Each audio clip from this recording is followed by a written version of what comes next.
I've been grappling with veganism through the name the trait argument, or NTT. NTT asks, what's true of a human that, if true of an animal, would make eating animals acceptable? Conversely, what's true of an animal that, if true of a human, would make eating humans acceptable?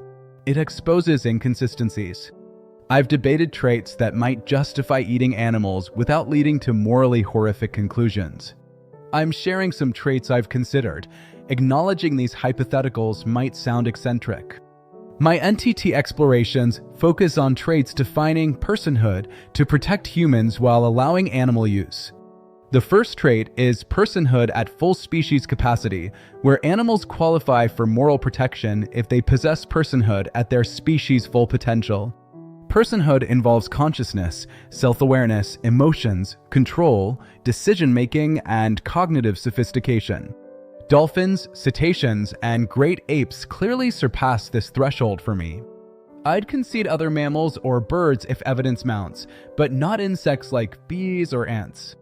My second trait is membership in a species with a common ancestor that has personhood, extending protection to individuals from a personhood-capable lineage.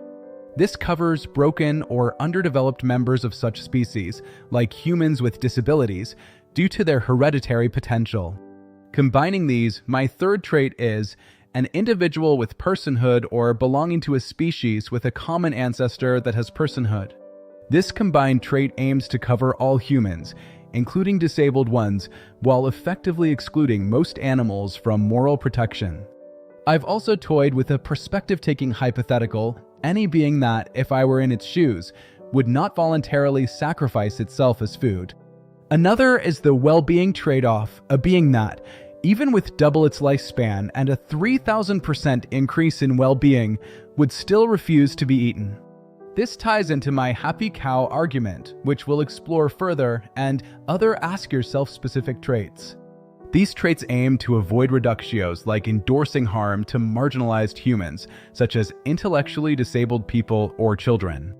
Now let's move beyond NTT and look at some hypotheticals and counterarguments I've debated with myself.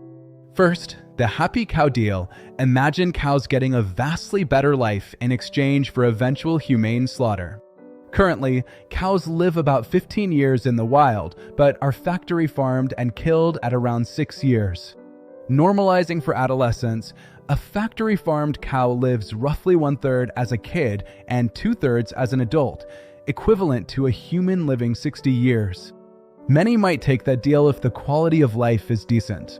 But what if we amp it up, double or triple its lifespan, plus 3,000% more well-being?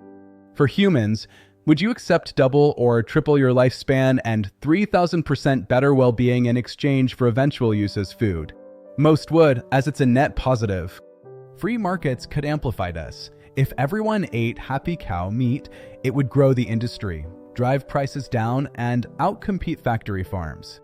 Next, consider the alien-negotiated holocaust, aliens negotiating a holocaust of humans for food, but with compensated well-being.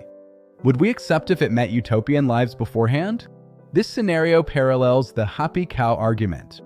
Now, the pig valve island hypothetical, me, ask yourself, my 4-year-old daughter, an intellectually disabled person, and a pig are stranded. I need a heart valve to save my daughter. Do we flip a coin or prioritize? This probes altruism spectra. If Ask Yourself kills the pig to save my daughter, he is being consistent. If he picks a random coin toss, he looks absurd. Hunting for conservation or invasive species is another point.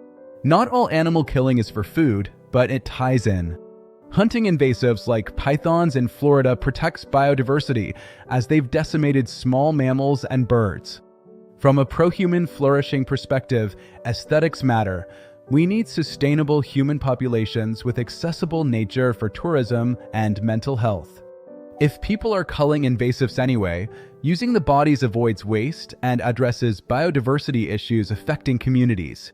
The altruism spectrum suggests moral protection scales with vulnerability. The most vulnerable cannot advocate for themselves. Children, animals, and disabled individuals require agents to fight for their birthright to pursue love unencumbered. Causes of intellectual disability highlight tragedy, deserving extra compassion, as these are misfortunes, not normal states. The reductio ad absurdum often arises with NTT, where naming a trait might justify holocausting disabled humans. My trait, membership in a species that's past the personhood threshold, could lead to a reductio of holocausting cow-minded disabled humans. However, this is a strawman. To be disabled, a being must be defective relative to its species' hereditary norm. A cow-minded human is a tragic, broken case, a result of bad luck from birth defects or accidents. The key distinction is between disabled humans and cow-minded humanoids, a species that never evolved personhood. These humanoids aren't disabled, they're at species capacity, with no tragedy. A disabled human is a marginal, broken representation of our personhood-capable lineage. There's a moral gap. Extend more compassion to the disabled human due to misfortune. No such tragedy for humanoids. Holocausting disabled humans with tragic histories is worse than humanoids with no misfortune. My reductio is the latter, not Hitler's retard kills. To equalize, consider lab-created humans meant for personhood, where errors create disabled ones. They have a tragic history like real disabled people. Holocausting them equals my reductio, still bad, but context matters. This isn't dismissing reductios, but refining them. To ground this, here's a debated list of personhood traits inspired by dolphin advocacy.